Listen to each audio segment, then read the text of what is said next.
14 principes pour arrêter de remettre au lendemain.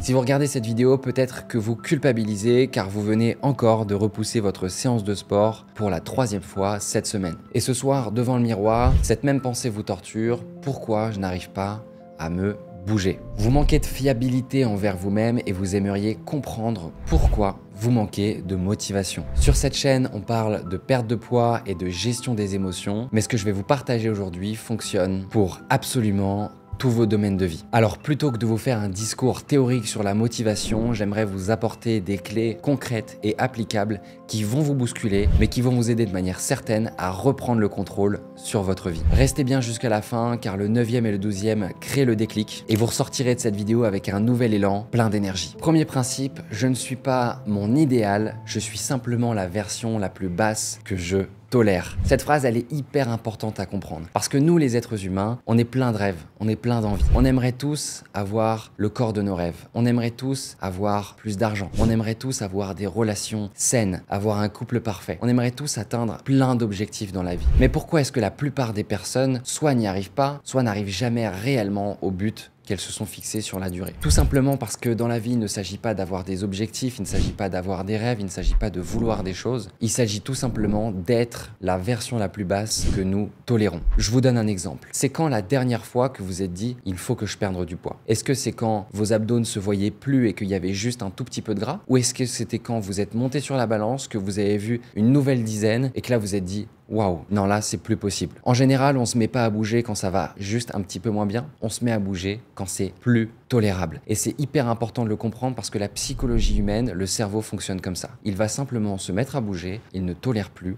ce qu'il est en train de vivre. Donc aujourd'hui, vous avez la relation que vous tolérez, vous avez le travail que vous tolérez et vous avez la santé que vous tolérez. Pour moi, c'est exactement la même chose. Donc si vous voulez améliorer votre vie, si vous voulez arrêter de procrastiner, si vous voulez avoir plus de motivation, alors vous devez élever vos standards. Vous devez cesser de tolérer ce que vous êtes en train de vivre, vous devez cesser de tolérer la version de vous-même qui ne vous plaît pas, parce que tant que vous la tolérez encore, vous avez beau vous fixer des objectifs, vous avez beau essayer d'avancer, vous reviendrez toujours au point de départ. Comment est-ce qu'on peut augmenter ces standards? Très simple, vous pouvez simplement prendre une feuille et écrire 20 choses que vous décidez de ne plus tolérer ou 20 raisons pour lesquelles vous ne tolérez plus la situation dans laquelle vous êtes actuel. Vous allez voir, ça va vous créer un élan, ça va générer une émotion en vous et cette émotion, vous allez vous en servir comme feu, comme moteur pour tout simplement passer à l'action. Deuxième principe, l'action amène l'énergie et pas l'inverse. Très important à comprendre parce que moi j'entends souvent beaucoup de personnes et beaucoup de femmes qui viennent vers nous et qui nous disent le problème c'est que moi je suis fatigué. J'ai pas l'énergie, j'ai trop de choses à faire dans mes journées, j'arrive pas à prendre soin de moi, j'arrive pas à faire du sport parce que quand je rentre chez moi le soir, je suis fatigué et j'ai tout simplement pas le courage en fait d'avancer et d'aller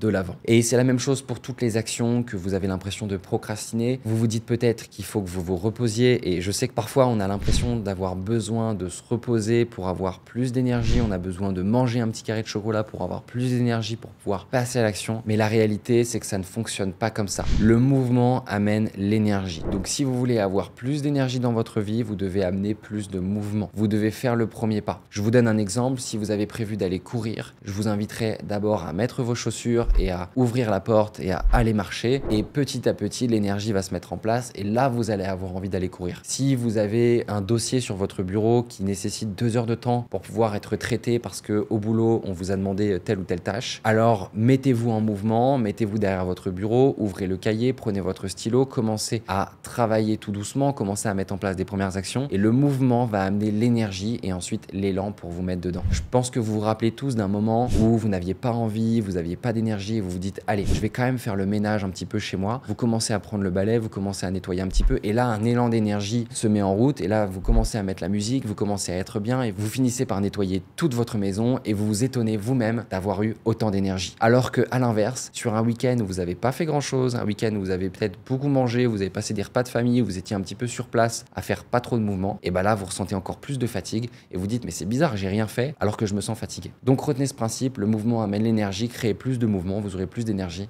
et plus de motivation. Troisième principe, si tu ne remplis pas consciemment ta vie de ce qui t'inspire, elle se remplira automatiquement de ce qui te désespère. C'est une loi universelle, tout vide va se remplir. Donc si vous avez des espaces dans votre agenda, si vous avez des espaces dans votre vie, ils vont se remplir automatiquement. Donc si vous ne décidez pas vous-même de les remplir avec des choses qui vous inspirent, qui vous font du bien, ça peut être avancer dans vos projets, ça peut être passer des moments de qualité avec votre famille, ça peut être prendre soin de vous, ça peut être préparer vos repas à l'avance, alors je peux vous assurer qu'ils se rempliront automatiquement. Mais ce qui est assez vicieux, c'est que ça va pas se remplir automatiquement de ces choses-là. Ça va se remplir automatiquement des choses qui vont arriver de l'extérieur. Donc vous avez des valeurs et des priorités. Si vous ne les mettez pas en action dans votre vie, les valeurs et les priorités des autres vont s'injecter dans votre vie à vous. C'est pour ça parfois que vous avez l'impression de donner beaucoup aux autres et vous avez l'impression que les autres ne sont pas vraiment là pour vous. Pourquoi? Parce que vous laissez les autres injecter leurs valeurs dans votre vie. Et c'est pour cette raison que vous avez l'impression de manquer de temps et d'énergie, tout simplement parce que vous ne remplissez pas consciemment votre vie de ce qui vous inspire. Donc à partir de maintenant, prenez votre agenda, arrêtez de programmer uniquement vos rendez-vous professionnels et vos rendez-vous médicaux, mais prenez aussi note de vos rendez-vous avec vous-même, de vos rendez-vous avec votre famille, de ce qui vous inspire, et vous verrez à quel point vos niveaux d'énergie ne seront plus les mêmes.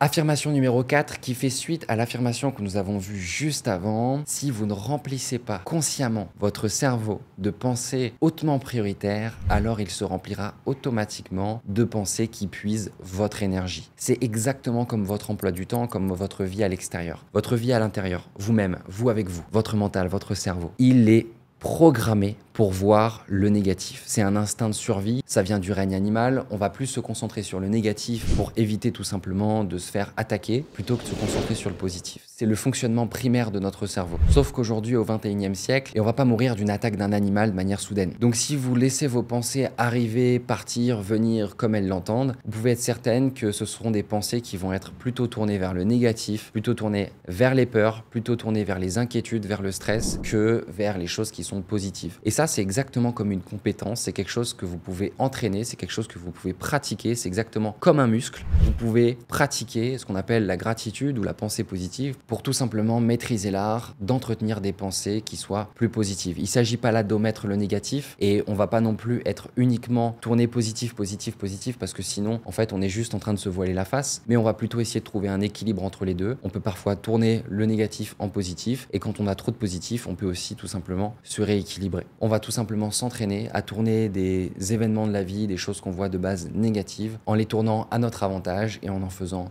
une opportunité. 5e principe, ce qui est difficile peut devenir facile. C'est juste une question de perception. Si vous avez plusieurs enfants, rappelez-vous les difficultés que vous rencontriez quand vous étiez sur votre premier enfant. À l'inverse, pour le deuxième, c'était probablement beaucoup plus facile. Rappelez-vous la première fois que vous êtes allé courir, si un jour vous vous êtes mis à la course à pied. Et comparez-le à la première et la 10e fois. Donc rappelez-vous que le premier pas est toujours le pas le plus difficile et que c'est simplement une question de perception. Puisque si la 10e est plus facile que la première, c'est que votre cerveau a appris à voir le challenge et à voir les choses de manière différente. Donc aujourd'hui, quand la tâche que vous procrastinez vous semble difficile, rappelez-vous que c'est juste une croyance, que c'est juste une idée, que c'est juste l'histoire que vous vous racontez et que vous avez le choix en un instant de changer cette histoire et de tout simplement vous raconter l'histoire, que c'est devenu facile, quelque chose que vous allez pouvoir faire sans problème. On s'en fiche que ce soit vrai ou que ce soit faux. Ce qui compte, c'est de croire ce qui va le plus nous aider dans notre vie. 6e principe, fixez-vous des objectifs, poursuivez-les, sinon vous poursuivrez ceux des autres. En général, plus on a d'échecs, que ce soit dans la perte de poids, que ce soit dans le monde professionnel ou que ce soit dans des projets perso, plus on se fixe d'objectifs et moins on réussit à les atteindre, plus on a peur de se fixer à nouveau des objectifs et plus on se met la pression et plus on se dit finalement je vais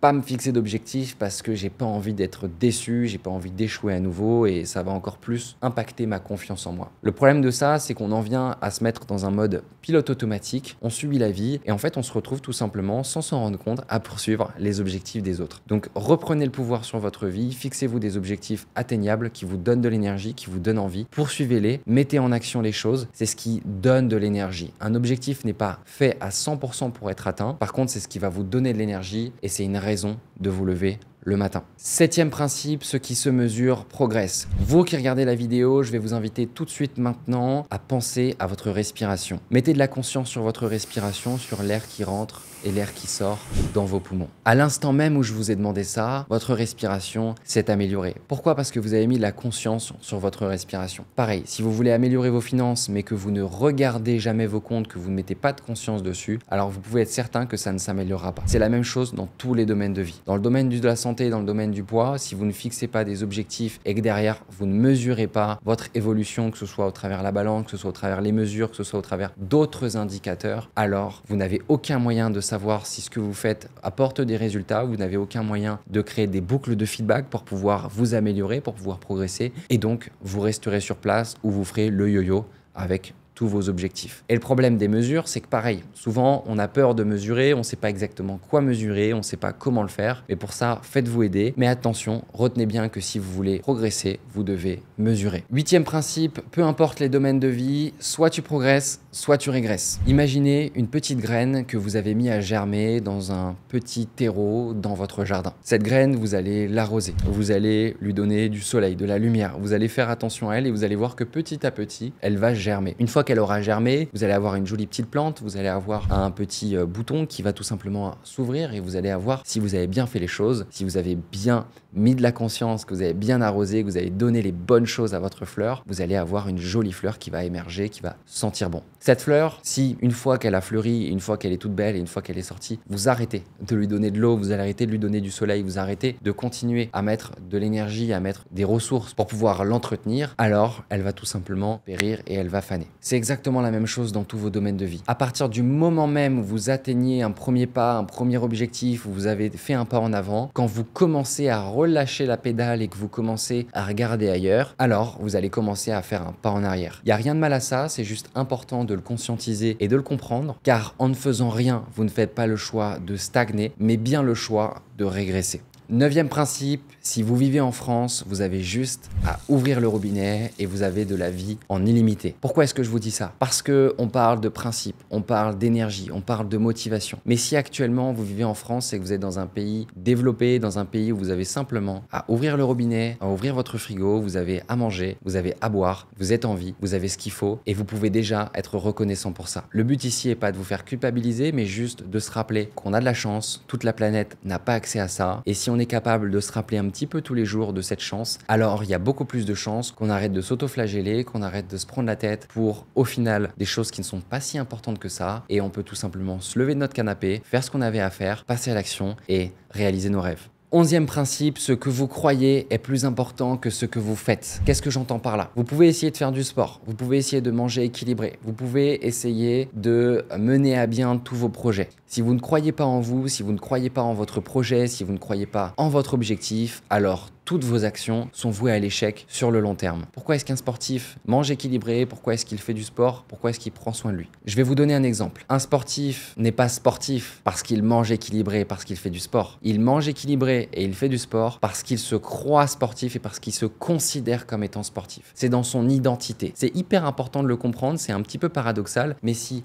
je crois être quelqu'un de sportif, alors je vais agir comme un sportif. Je vais faire du sport, je vais manger bien, je vais faire attention à moi. Si je crois que je suis nul, alors je vais agir comme un nul. Si je crois que je suis flemmard, alors je vais forcément être flemmard. Et je peux essayer de me batailler avec les actions. Si je reste dans ma croyance et que je reste dans mon identité, j'ai beau me battre dans les actions. Si je veux réussir quelque chose auquel je ne crois pas, alors c'est déjà voué à l'échec. Donc avant de vous concentrer sur les actions, commencez d'abord par devenir la personne que vous voulez être. Pour ça, ça va vous demander un vrai travail d'introspection, de compréhension de vous-même, de vous libérer parfois de schémas, de croyances qui sont là depuis votre éducation, qui sont là depuis ce qu'on vous a dit quand vous étiez petit. Et c'est pas quelque chose qui est facile à faire soi-même. Donc si vous voulez de l'aide pour ça, on a notamment des ressources. Vous avez la possibilité également de réserver un bilan offert avec un des coachs de notre équipe pour voir dans quelle mesure est-ce que nous pouvons vous aider à reprogrammer votre cerveau pour changer la croyance et qui vous êtes, pour enfin apprendre à croire en vous. 12e principe, je suis 100% responsable de ma réalité, de mes croyances, de mes émotions et de mes résultats. C'est humain et c'est hyper facile de remettre la faute à l'extérieur. C'est de la faute du temps, c'est de la faute de l'âge, c'est de la faute du métabolisme, c'est de la faute de mon conjoint, de ma conjointe, c'est de la faute de mon boulot, de l'extérieur. On est comme ça, c'est pas quelque chose de négatif, on va pas se rajouter une culpabilité en plus là-dessus, mais pour se protéger, on a tendance en général à trouver des excuses et à remettre remettre la faute à l'extérieur. Le problème de ça, c'est que je vais rester victime de ma situation, que je vais pas vraiment trouver de solution et que si c'est pas de ma faute, eh ben je peux rien y faire. Et si je peux rien y faire, je vais rien faire. Et si je fais rien, je procrastine, j'agis pas et je reste là où je suis. Alors si je veux reprendre le contrôle de ma vie, si je veux reprendre le pouvoir et arrêter de procrastiner, il va falloir que je reprenne les responsabilités sur ce que j'entreprends, sur ce que je fais et sur qui je suis. Donc la croyance que je vais vous inviter à adopter à partir d'aujourd'hui, c'est que vous êtes 100% responsable de votre réalité. Si vous vous sentez en colère, que vous êtes triste, c'est pas à cause de l'extérieur, c'est pas à cause de votre boulot, c'est pas à cause de votre vie, c'est pas à cause de ce que les gens vous font, c'est à cause de vous. Et oui, ça fait mal et oui, c'est pas forcément agréable à entendre, sauf que en adoptant cette croyance, vous reprenez de manière immédiate le pouvoir, vous vous rendez compte que votre vie est entre vos mains et que vous avez juste à passer à l'action. 13e principe pour arrêter de remettre au lendemain, votre journée ne débute pas au petit matin, elle débute bien le soir avant d'aller vous coucher. Qu'est-ce que je veux dire par là? La nouvelle croyance également que je vais vous inviter à adopter, c'est que la journée démarre au moment où vous allez vous coucher. C'est hyper important de mettre la priorité numéro 1 dans votre vie sur votre sommeil. Améliorer la qualité de votre sommeil, c'est améliorer toutes vos fonctions cognitives dans votre journée. Et c'est avoir plus d'énergie, avoir plus d'envie, avoir plus de motivation et être capable de performer dans votre vie. On a fait d'autres vidéos sur le sommeil, je vous inviterai à cliquer ici si vous voulez les découvrir, mais mettez réellement votre sommeil en priorité dans votre vie. Je sais que vous avez déjà entendu ce conseil et malgré tout, c'est peut-être le point le plus important de cette vidéo. 14e principe, la période la plus difficile de votre vie est également votre cadeau le plus précieux. Si vous ne l'avez pas trouvé, si vous n'avez pas compris, cherchez-le, repensez à la période la plus traumatique, la plus difficile, la plus challengeante de votre vie et posez-vous la question, quel est le cadeau derrière? Qu'est-ce que ça m'a appris? Qu'est-ce que ça a permis de construire en moi? Quel bénéfice j'ai pu en tirer ou je vais en tirer à l'avenir pour faire de ma vie une vie extraordinaire. Pourquoi? Parce que tant que vous ne l'aurez pas vu, vous allez rester bloqué dans le passé et ce sera impossible de construire votre futur, ce qui vous fera procrastiner. Mettez un petit j'aime à cette vidéo, laissez un commentaire et je vous dis à très vite.